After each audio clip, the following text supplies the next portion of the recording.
We have our topic, quote, or lesson Yes, of the dude. week. So mine is going to come from, let me find it.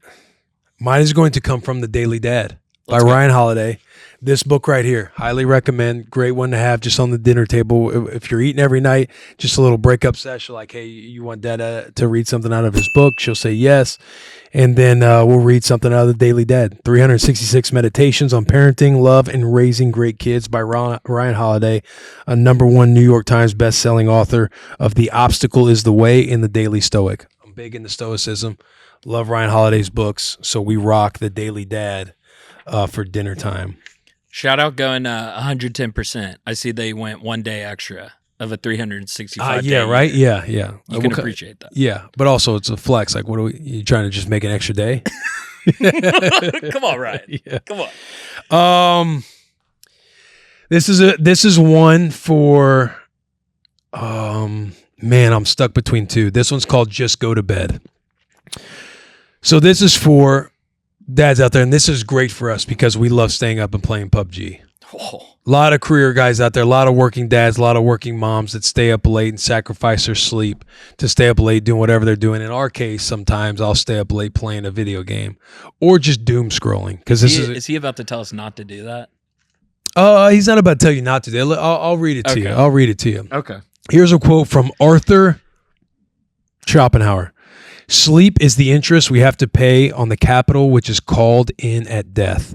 The higher the interest rate and the more regularly it is paid, the further the date of redemption is postponed. All right, here it is. You know your kids are a mess when they don't sleep. That's why you follow the bedtime ritual religiously. You know that kids get into trouble at night if left to their own devices. That's why your teenager has a curfew that you enforce with an iron fist. And yet here you are, up late again, mindlessly watching TV. Here you are, tired in the morning again because you were up late on your phone. You could have gone to bed. You knew you should have gone to bed, but you didn't. Who suffers? Your kids do. Because you're grouchy, because you don't have the energy, because you're behind, because maybe they even sense that you're a hypocrite. If you want to be a better parent, start going to bed earlier. Give yourself a bedtime that you honor and respect and enforce. Value sleep, take care of yourself, and everyone else will benefit. That hits home, dude. We do stay up. We are two really bad. Yeah, we can be a couple times. Definitely those couple nights a week that we'll stay up playing the video game. Doesn't mean I'm going to stop playing. Yeah, just means that this is a great reminder that even when you do stay up late, you're just aware that we are doing it to ourselves. That almost makes versus you're staying up late, you're grouchy, you're kind of pissing and moaning at everybody. You're just in a bad mood because you stayed up late. You feel bad about yourself for doing it, and you're just more so projecting on everybody else. Something like this right here just makes me aware that I am doing it to myself. So be aware and be intentional of it the next day to know, like, if I am going off the rocker a little bit, that it's only because I did it to myself the night before. That just inspired me as far as PUBG nights go, because now I know the cost. And it's a cost that we will continue to pay. It is a cost. Like, and know that we got to be accountability buddies the next day. Truly. Yeah. Which I feel like we already kind of do at the office. Those next days, like, I pump coffee into my veins. I'm like, I know what I did. Yeah. And I gotta show up this next day and kick ass. But I do love that message just because as far as work goes, I obviously don't have a kid yet. But as far as work goes, dude, when I'm getting that sleep, it's crazy how much better I'm operating. And so applying that to, like, you know, being able to have those conversations with my kids and my wife and be more there, be more present. Yeah. That's a good learning lesson. Did you have another one? It's a good little reminder. I did have two. I might as well just read the second one since we're here. This one's called It's Good That You Worry About This. A quote from Michael Ian Black. One great thing about having kids is that they force you into an active practice of love, whether you're ready for it or not. The question hits you in a soft place. It hits you when you least expect it, and yet it's there constantly. Am I a good parent? Am I screwing this up? Your own parents will try to reassure you that every parent thinks this way.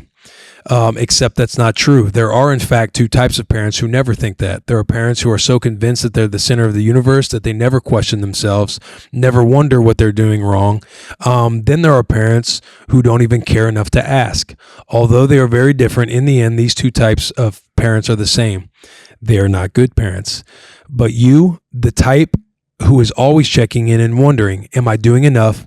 Who actually cares about whether you're doing a good job or not, you are by definition a good parent because you are thinking about your kids first, not yourself.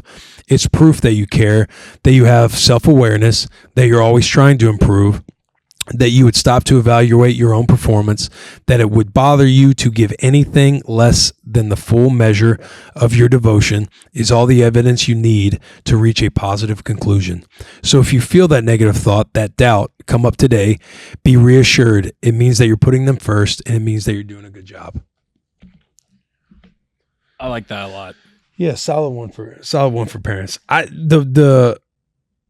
It kind of sucks to read where he just says they're not good parents, because I'm sure it's like, I feel like every parent kind of thinks or wonders if they're doing a good job or not. Right? Of course. Yes. Everybody thinks that about anything in their life, not just parenting, of like, am I a good friend? Am I a good husband? Am I a good employee? Yeah. I guess it's like a good reminder or shift in perspective of asking yourself, like, have I checked in with the wife? Have I checked in with my wife? Have I checked in with my kids? Have I checked in with myself to kind of measure performance, whatever that performance is? I don't think there is like a measuring stick for it. Yeah. But if you're at least like conscious of it enough to think like, so, because we don't know what our blind spots are unless we ask people in our close circle. You know what I mean? Yeah, I know exactly what you mean. It's something that I'm already starting to think about with like everything that's coming up, and like the next 3 weeks for me are about to be a whirlwind. It's about to be crazy. Yeah. And I'm already starting to think to myself about like still trying to prioritize Jill, even though Scarlett is going to be in the picture, and like that's going to be our main focus no matter what. But with postpartum depression and all the things that you hear of like, hey, is Jill, like, am I doing enough for Scarlett, but am I also doing enough to support Jill, and is Jill okay in this moment? Yeah.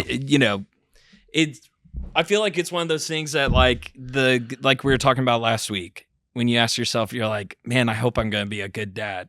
It's like the fact that you're asking yourself that, or that you're wanting that, that's already a good sign. Yeah. Yeah. It's, and if you're somebody out there thinking of, because I like what you said about like just, making sure Jill's all right. If Jill's good, being on the same page with Jill, it's like essentially asking your wife those questions like, hey, am I doing enough? What do you need from me right now? Or am I operating how you would assumed? If you could give me a performance evaluation right now. And some of those questions or some of those thoughts might be like scared to have with your wife. Like if you're a dad right now listening, thinking to yourself, like, maybe I haven't checked in with myself recently, or I haven't checked in with my wife, and it could be like a frightening thing because you might know what the answer is. You almost have to lean in and still seek those answers that you might not be excited to hear. Because it's one thing that we talk about all the time is like conflict delayed is conflict multiplied. Yeah.